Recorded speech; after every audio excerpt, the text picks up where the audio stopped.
If members would please return to the floor, we're going to start business on the daily file.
Okay, business on the daily file, second reading. Clerk will read. Assembly Bill 1683, 1720, 1634, 1614, 1585, 1522 with amendments, and 1670 with amendments.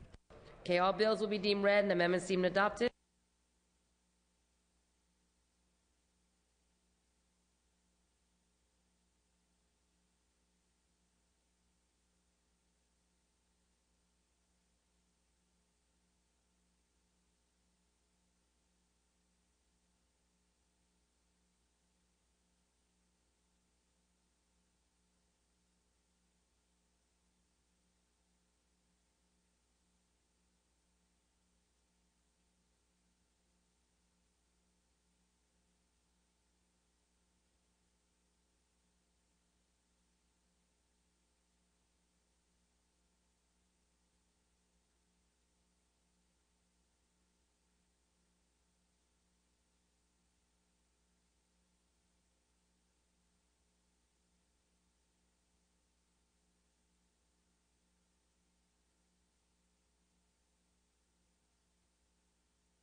Mr. Calderon, you recognized.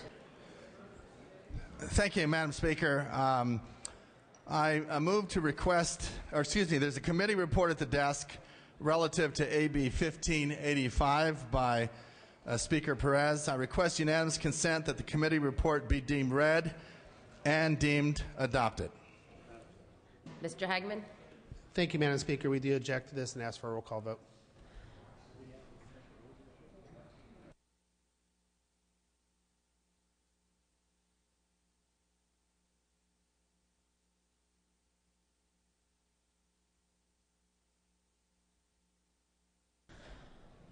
Okay, when we did second reading, all of the procedural motions were adopted, and now the question is whether we're going to take this file without reference to file.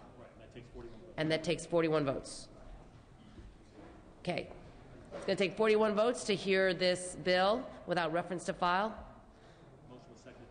Motion was seconded by Mr. Allen. Clerk will open the roll. All members vote who desire to vote. All members vote who desire to vote. Takes 41 votes.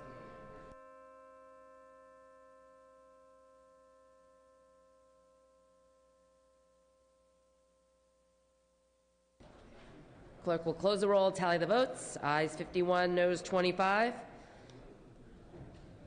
Motion passed to suspend Assembly Rule 63 to allow Mr. Speaker to take up AB 1585 without reference to file for the purpose of third reading today. Clerk will read. Assembly Bill 1585 by Assemblymember John Ed Perez and others, an act relating to redevelopment and declaring the urgency thereof to take effect immediately.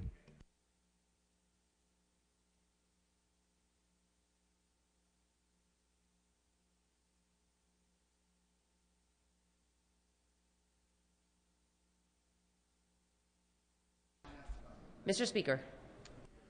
Thank you, Madam Speaker. Members, AB 1585 retains redevelopment housing funds for affordable housing and makes the process of redevelopment agency dissolution and the winding up of the affairs more orderly, flexible, and responsible. AB 1585 is needed to address legitimate concerns about the implementation of AB 26X, the dissolution legislation. This is an urgent issue that affects hundreds of local governments throughout the state. It is particularly important to move this bill forward now because we face a May deadline to preserve the housing funds. This bill transfers the balance in redevelopment low and moderate income housing funds to local housing agencies and clarifies that those housing entities shall receive repayment of past RDA housing fund loans or deferrals. This will preserve approximately $1.4 billion of existing funding for low and moderate income housing, veterans housing, including shelters for the homeless, and supportive housing for elderly, disabled, and mentally ill. This bill discourages communities from simply sitting on affordable housing funds.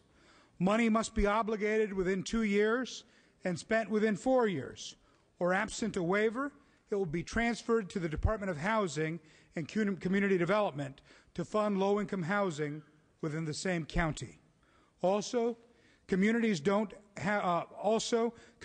don't have projects ready to go may voluntarily transfer funds to those that do.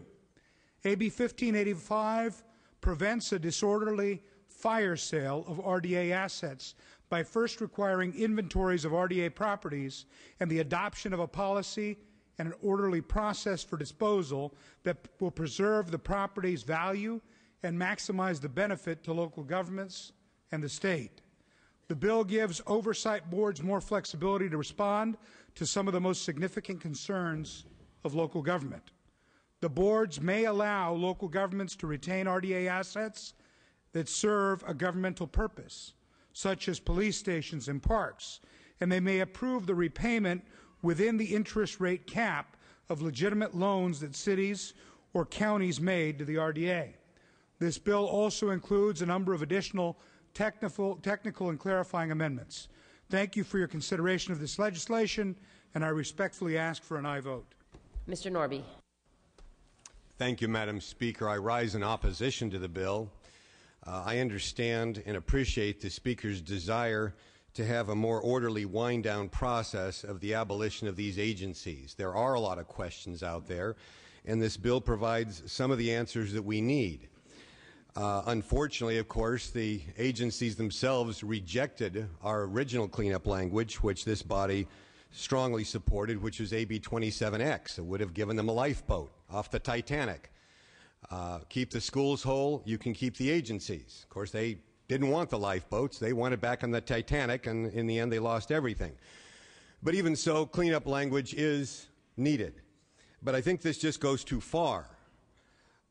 In trying to preserve this housing fund, we have to realize that this is housing money that, if it's not preserved, will go back to local government. It'll go back to the counties. It'll go back to school districts. This is almost $2 billion of this housing money. And you have to ask yourself, what really is a core function of government?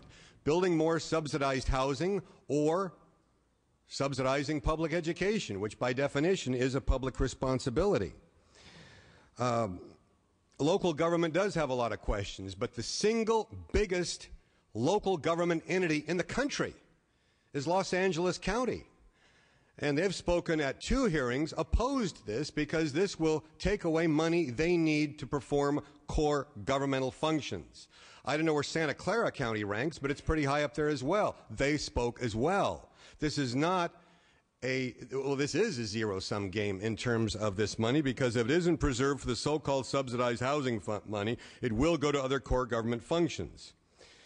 Now, if you trust the redevelopment agencies to actually build a lot of this housing that you want, fine. I don't think housing really is a function of government. I think that's a function of the private market. But even if you do, look at the record.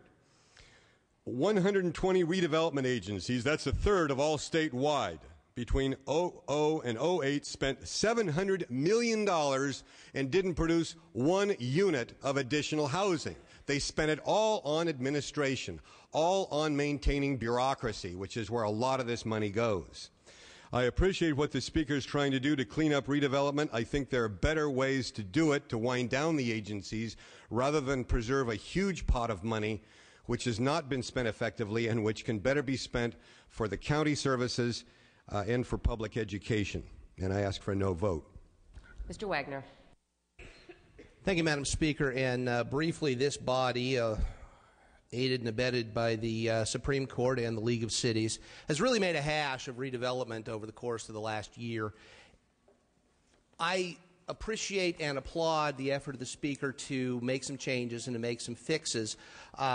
There's a lot to like in this bill. I'm hearing from several of the communities that I'm privileged to represent that have RDA and have serious problems as a result of our AB 26X vote last year, suggesting that this is at least a good start towards the fix.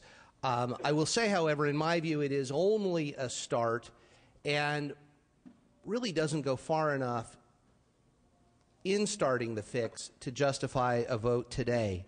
And briefly, here's why. First of all, it fixes a problem with 26X that the lawyers talk about impairing the value of contracts. No government can come in and can get between contracting parties. AB 26X and what we did to redevelopment, in fact, did that. This legislation goes some steps towards fixing that problem, but we don't need to take those steps because no court in this state, and if maybe they did, no federal court subsequently looking into it will permit our action in AB 26X to stand to the extent it impairs the value of a contract. So it isn't necessary. We also know that both the governor's office and the Senate have very different ideas about the fix, if there is to be one, for RDA. Let's all work together.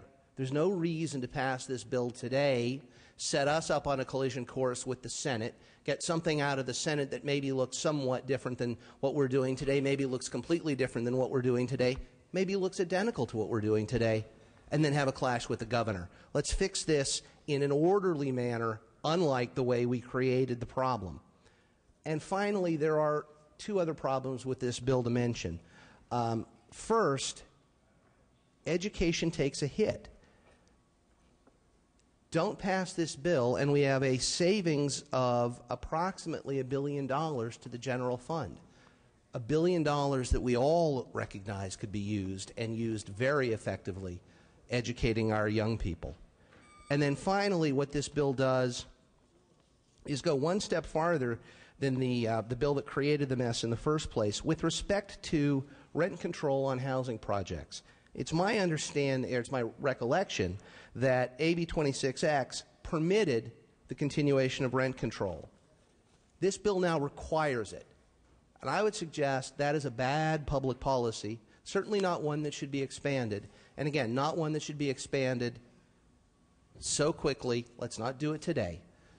Let's talk Republicans and Democrats, Senate and Assembly, Governor. Let's fix this thing right once and for all. Unfortunately, I don't think this bill gets us there. I urge a no vote.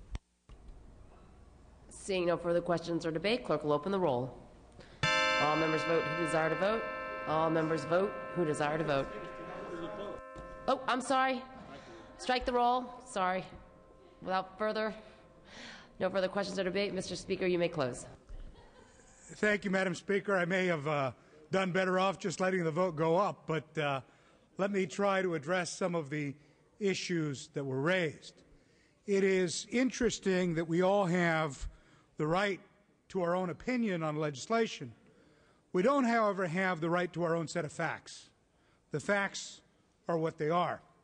And my colleagues have raised a couple of issues of concern and a couple of issues which call into question certain underlying facts in the legislation. Let me deal with them separately. First of all, my colleague from North Orange County raised the questions of concern of Los Angeles County, my county.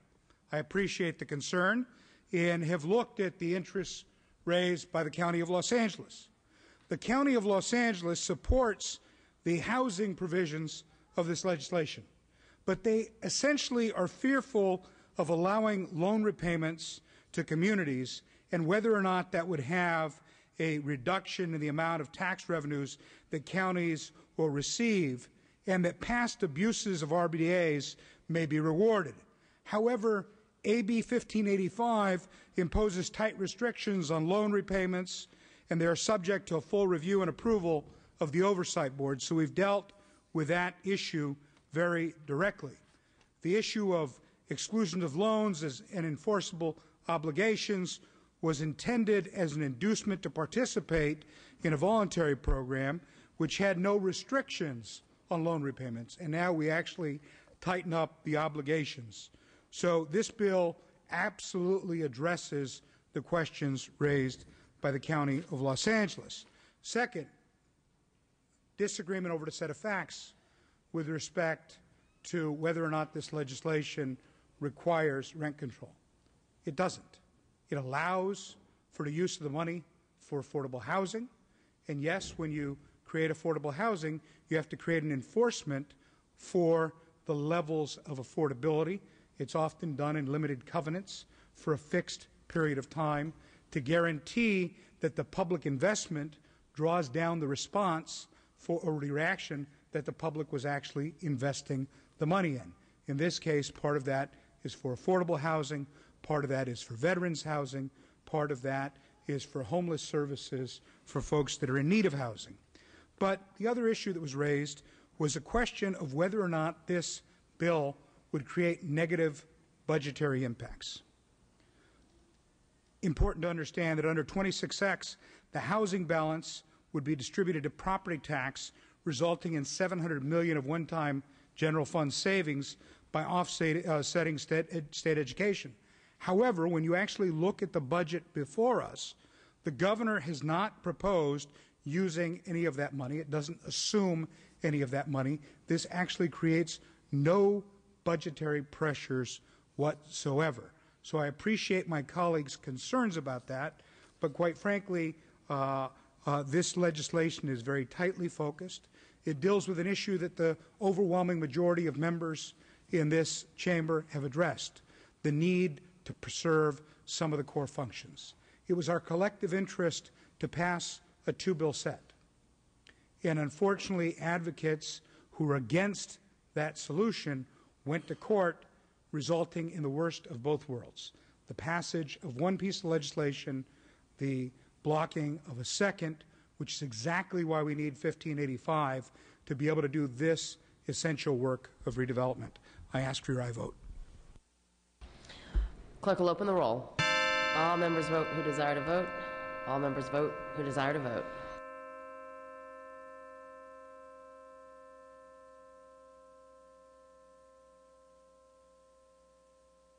Clerk will close the roll, tally the votes. Ayes 56, noes 7 on the urgency. Ayes 56, noes 7 on the measure. Measure passes. Okay, file item 8, AJR 31. Clerk will read. Assembly Joint Resolution 31 by Assemblymember Perea relative to the 144th Fighter Wing. Mr. Perea. Madam Speaker and members, AJR 31 is back for concurrence. We are adding co-authors from the Senate. I respectfully ask for your aye vote.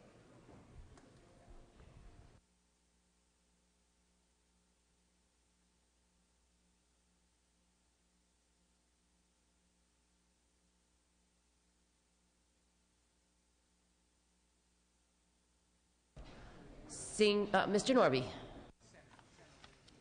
I can understand why my colleague from Fresno wants to preserve the 144th Fighter Wing in his district, but these are questions of national security that are properly done by the federal government. They're properly done by the Commander-in-Chief of the United States of America, Barack Obama. And he's not of my party, but I still wouldn't presume to question his judgment. These are matters to be decided by Secretary of Defense Leon Panetta, prominent Californian.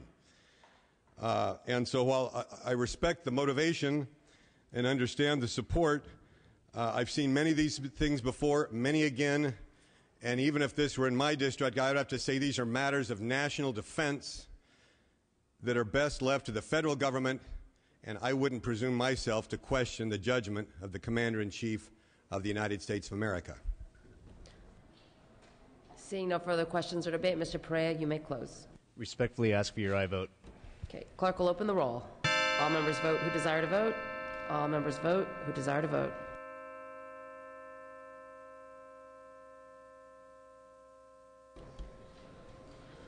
Clerk will close the roll, tally the votes. Ayes 66, no 0. Concurrence file is, amendments are concurred in. Senate amendments are concurred in. File items 9, 10, 11, pass and retain. File item 12, AJR 25. Clerk will read. Assembly Joint Resolution 25 by Assemblymember Fuhr and others relative to the Los Angeles Residential Helicopter Noise Relief Act of 2011. Mr. Fuhr. Thank you very much, Madam Speaker. This resolution, jointly authored by our colleague, Mr. Blumenfield, would call on Congress to pass two different pending pieces of legislation. One is authored by Senator Feinstein and co-sponsored by Senator Boxer. The other is authored by Congressmember Berman and co-sponsored by a number of Congress members, including Congressmembers Sherman and Schiff and Waxman and others. The point of this, the pending legislation, is this. In Los Angeles County, there is a significant problem affecting both public safety and the quality of life posed by commercial helicopters, yet local jurisdictions are preempted from doing anything to regulate those helicopters with any authority, any certainty.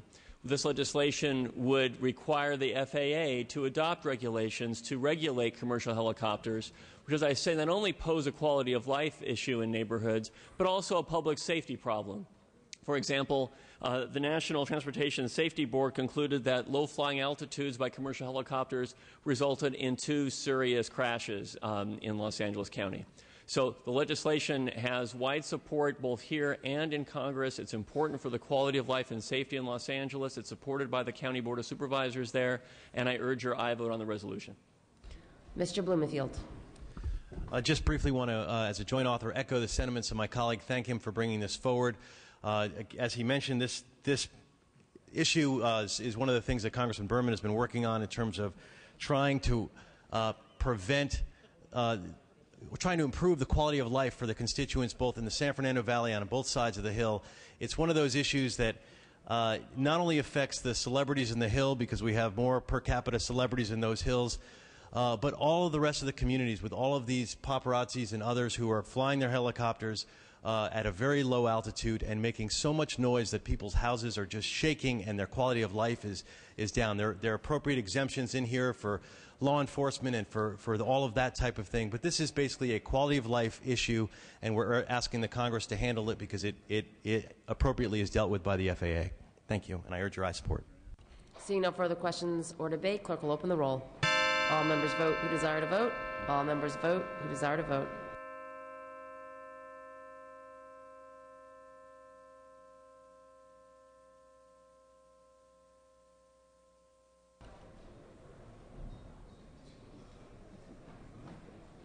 Clerk will close the roll, tally the votes. Ayes 49, noes 25. Measure passes.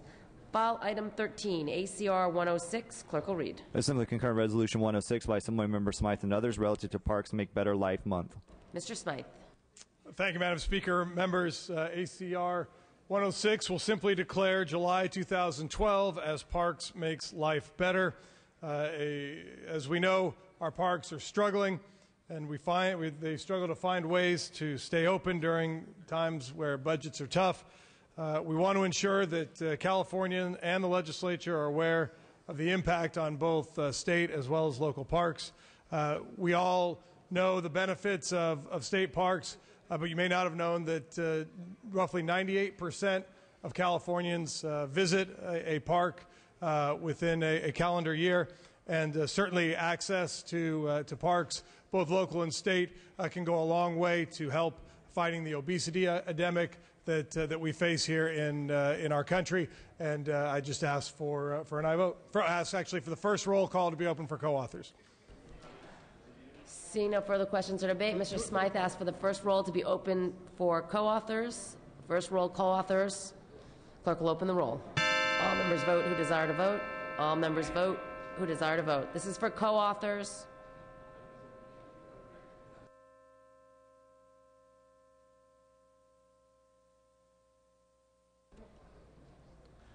Clerk will close the roll, tally the votes. 72 co-authors. We can take a voice vote on this item. All those in favor say aye. All those opposed say nay. The ayes have it. The measure is adopted. File items 14 through 17 pass and retain. We're going to move to the consent calendar. We are at the second day consent calendar. Does any member wish to remove an item from the second day consent calendar? Seeing and hearing none, clerk will read. Assembly Bill 1558 by Assembly Member Ng and others, an act relating to liability. Clerk will open the roll. All members vote who desire to vote. All members vote who desire to vote.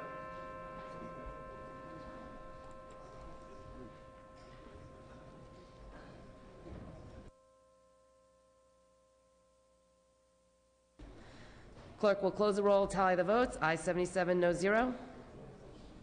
Assembly Bill 1679. Ayes 77, no 0. And Assembly Bill 1727. Ayes 77, no 0. This concludes the business on the daily file. We will now move to adjourn in memories and announcements. There are no requests to adjourn in memory. The announcements are as follows. Session schedule is as follows. Tuesday, March 27th, check-in session. Wednesday, March 28th, check-in session. Thursday, March 29th, floor session at 9 a.m. And Friday, March 30th is a holiday, Cesar Chavez Day. All other items remaining will be passed and retained. All motions shall be continued.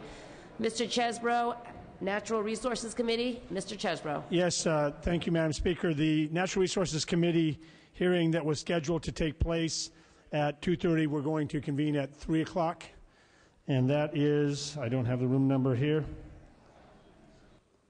In room 447 at 3 o'clock sharp. Thank you, Madam Speaker. Okay, thank you. Natural Resources Committee will be meeting at 3 o'clock sharp in room 447. I'm ready to entertain a motion to adjourn. Mr. Calderon moves and Ms. Conway seconds that this House stands adjourned until Thursday, March 29th at 9 a.m. Quorum calls lifted.